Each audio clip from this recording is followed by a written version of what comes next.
All right, welcome to Small Business Coaching Brief with Kevin Case. Kevin, how are you doing? Just great. Just dandy. After a few technical difficulties, I think we're finally in business. Well, yeah, I'm having my issues with another unnamed software provider that we won't mention at the moment, but that we all know and have a love-hate relationship with. Well, and I'm sure that actually is nice too, because it brings up how most small business owners, I'm sure, are having their own issues with when you have an issue with the software provider, it can bring everything to a screeching halt. It certainly can. Actually, got a variety of tab members, and one of them is an IT specialist who actually did a webinar for us a few weeks ago that's archived on our site as to the effect of the rollout of Windows 10 on the business environment. How is that going? What was the overall overarching theme of that? Well, it was generally how you need to be prepared for it and how there are going to be some major, but in some cases subtle changes that are going to affect how businesses operate. And I ran into it personally just because Microsoft has not necessarily rolled out drivers for even some of their branded accessories that work with Windows 10, as well as a lot of the ancillary. Google Chrome struggles with Windows 10 for a while and sometimes still does. Widely used applications struggle with. Yeah, I worked in email marketing too, and almost every email platform I've tried to use, MailChimp, ExactTarget, HubSpot, Pardot, have issues with all the emails look great, but once they hit Outlook, they look all wonky and they won't let you do certain visuals. So I know Office and Microsoft, they kind of run their own game, and I wish they would play ball a little better. No, they do, but also I and many of the other tab business owners use Salesforce. And there's a Salesforce Outlook interface, and that is also a little wonky right now with the most recent version of Outlook. They don't play well together. They do play together, but not well. Exactly. Well, cool. And I wanted to talk about too.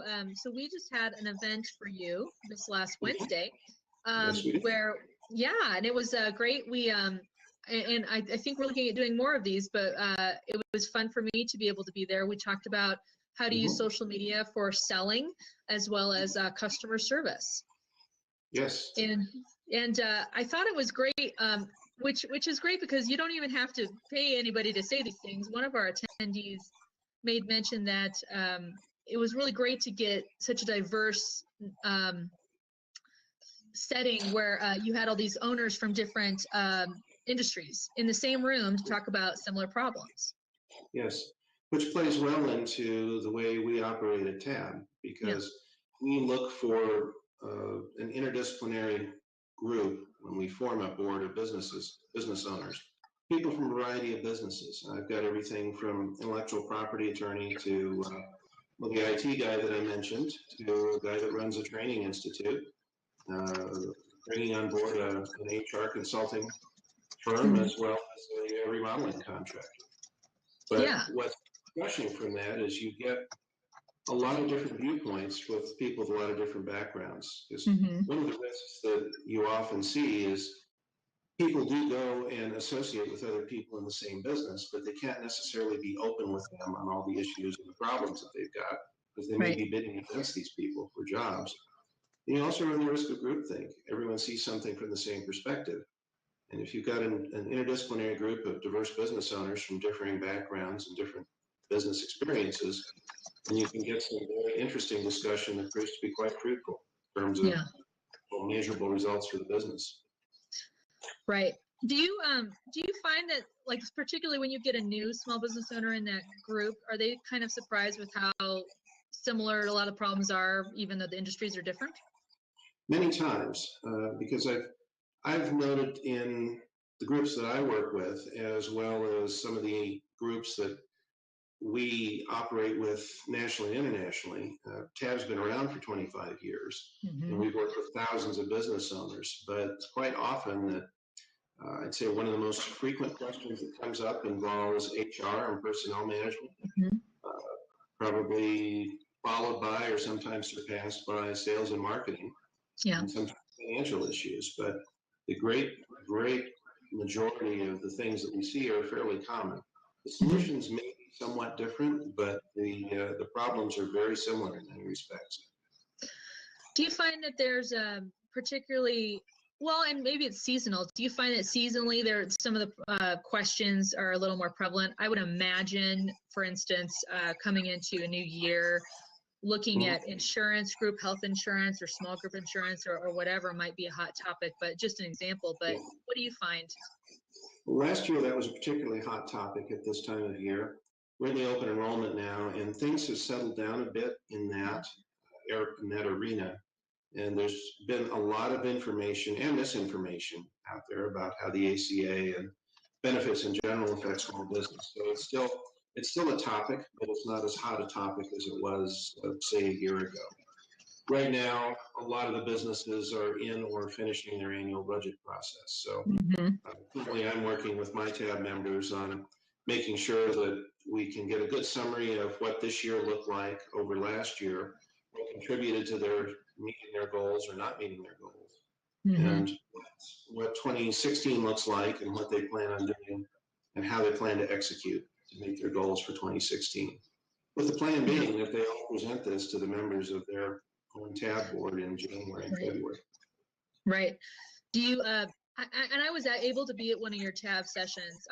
It was really interesting to me to see how the different owners could kind of step up and give some advice. It's not just you. I mean, you give awesome coaching there, but part of it is having the other people that, you know, they're very objective with that other person. They're like, well, I'm not in your business, but I've been there, and hey, here's some insight into how you can handle this issue you're going through that I've been through. I thought that was wonderful.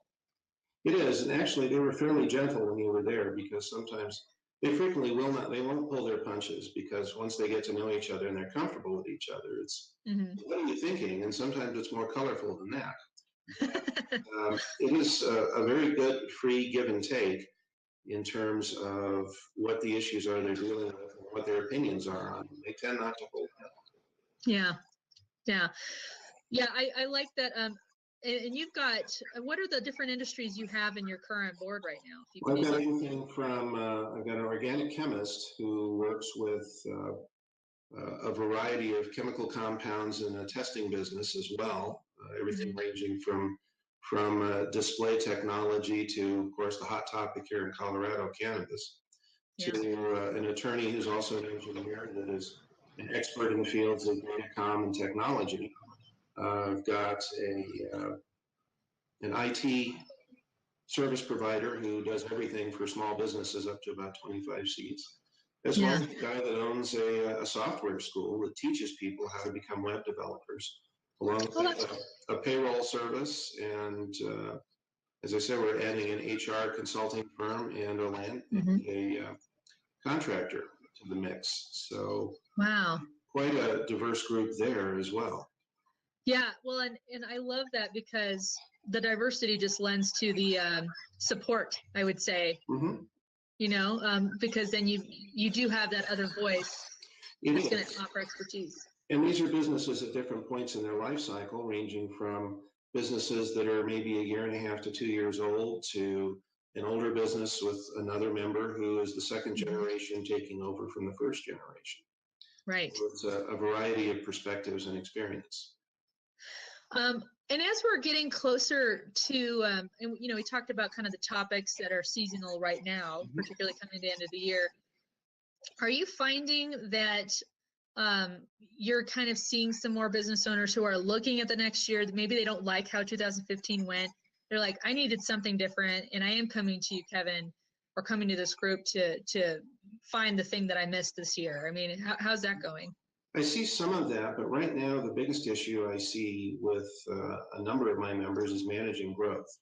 Because growth can kill you, and some of them are wrestling with that right now, how the effects it has long-term, obviously it's good, but short-term it can just make a mess of your cash flow and make a mess of how you handle things and straining your existing resources that are available to you. So, right. Making the adjustments on the fly, even though you planned, sometimes growth provides some unanticipated consequences. Right. It's a big one right now, and the economy locally has been doing pretty well. There's concerns going forward that it may slow down somewhat, but still, I'd say right now managing growth is one of the bigger issues that many of my members are facing. Following that, execution against what their plans will be for next year, as well as the concerns of tax and regulatory environment. Right, right. And I want to talk to you a little bit. I think you've got another event coming up with the Chamber of Commerce in January. With the Metro North Chamber of Commerce, we'll be starting to publicize that. I'd say within the next week to 10 days, I will be conducting a personal vision workshop on lunch and learn at the Metro North offices at 144th and Interstate 25. Nice. And that's open to business owners throughout the North Metro area.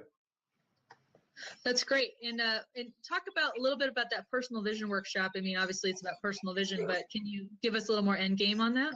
Well, a number of studies and our experience have shown that if you actually plan, things work a lot better than if you don't plan. And what I mean is what I wish I'd done when I was in my 20s or even earlier, where we conduct an interactive workshop with business owners that attend on how to set their personal goals. A surprising number of people haven't done that or have never done that or haven't done it recently. But we take a look at their personal value system, what they want out of life, where they want to be in 5, 10, 15 years, what they're thinking in terms of succession or what they're going to do when they come to the end of the time that they want to deal with their business, what kind of an impact they want to leave on the world, and how they're going to fill the time if they get out of the business and retire. And in many cases, people haven't thought about that, or even worse, have not discussed it with their spouses or family or significant others. So we work with that, and at least in these workshops, it's an initial, let's take a look at some of the things, here's why they're important, and give everyone a chance to work on one or two of these or half a dozen of the topics as we go through, discuss them. I follow up with them at the end if they want to continue the exercise. I certainly will work with them individually. But out of all that comes the extension of your personal goals into your company vision. Your company is supposed to be there to serve you, and that's what it's designed. If you guys have questions, you can tweet them to Kevin it's at Kevin Kays Denver, or even tweet them to me at Rachel_Really, and we'll get these lined up and we'll cover some topics that are relevant to today's small business owners, because there are a lot of topics out there we can cover for that. So